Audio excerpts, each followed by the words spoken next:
What's up guys, I'm Jacob Suggs and welcome back to another video. Now I know it's been like kind of a while since my last video, and it's only because I've spent the past month editing my short film, which took 7 months to make, about 3 months to make, even more, and then edit. That being said, I'm finally back and it kind of feels good. And there's nothing better than coming back to talk about everybody's favorite superhero, Spider-Man. So let's talk about Spooderman coming home. That was bad, I'm cutting that out.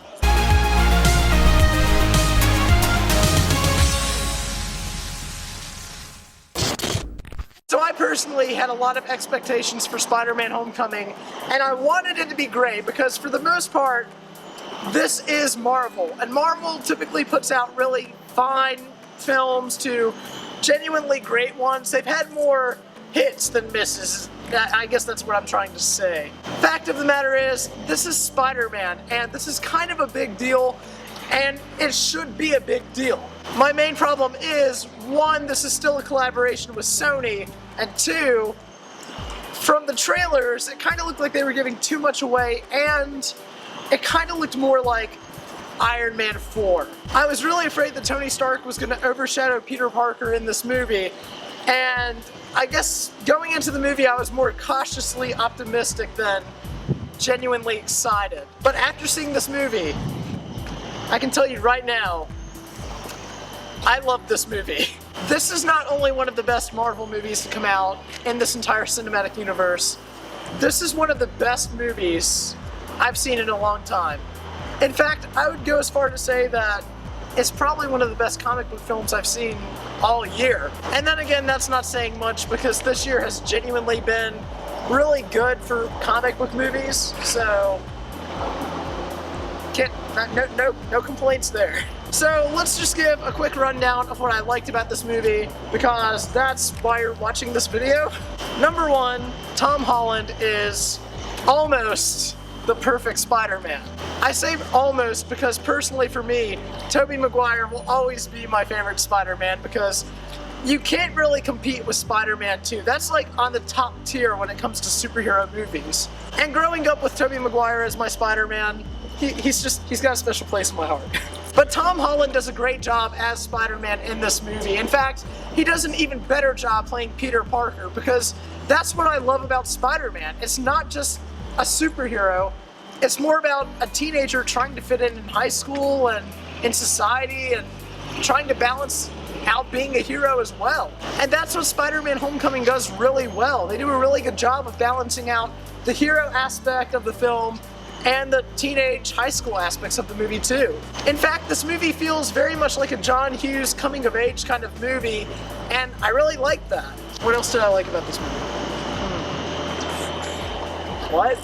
I did like Aunt May in this movie, thanks John. Now when it comes to Marvel movies though, although they have a lot of hits and more hits than misses, there's always one typical factor that doesn't work out, and that's usually the villain. The problem is that they're usually not developed enough, and they're not really that great, and they're pretty generic and forgettable, and overall just not very good. But in this movie, it's the complete opposite. In fact, I'd say that Vulture is probably the best villain Marvel has to date. Oh wait, scratch that. He's probably tied with Ego the Living Planet from Guardians of the Galaxy Volume 2. But fact of the matter is, Vulture's definitely up there.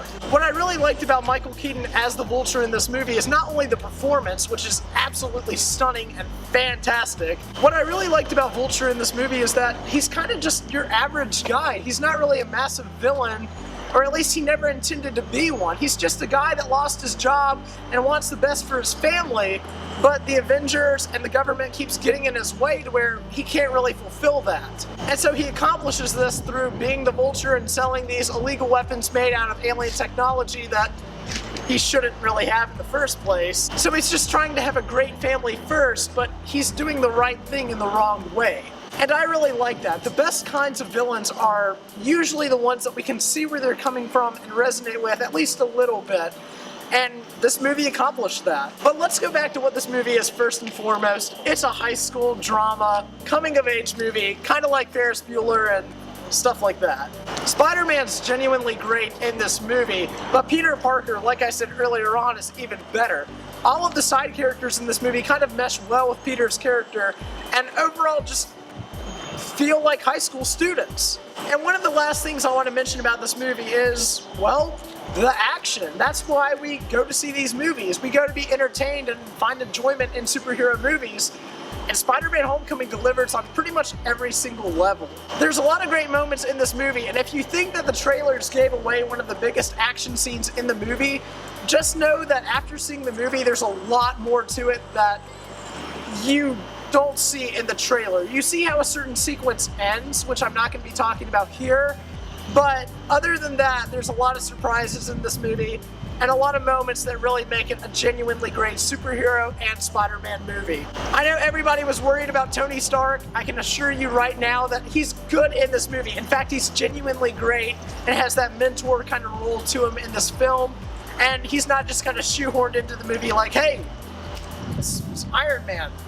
You know who that is. But this movie is about Spider-Man. And what I want to finish off with this review is, most of these Marvel movies feel really grand in scale. They feel really big because you're taking all of these Titanic-sized heroes like Iron Man, Captain America, and the rest of the Avengers and thrusting them into a movie to where they have to save the world.